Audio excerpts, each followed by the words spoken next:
And I come back to my original question.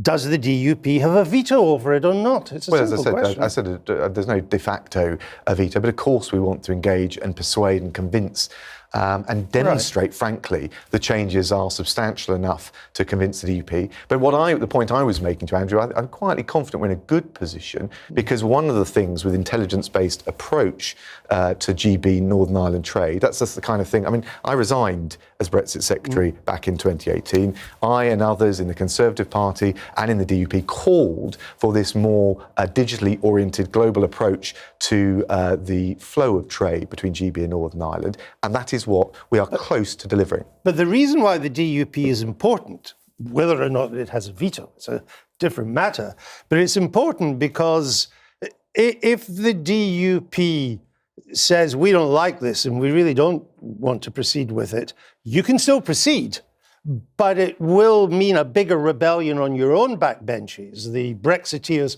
on your own backbenches. Some of them will take a lead from the DUP.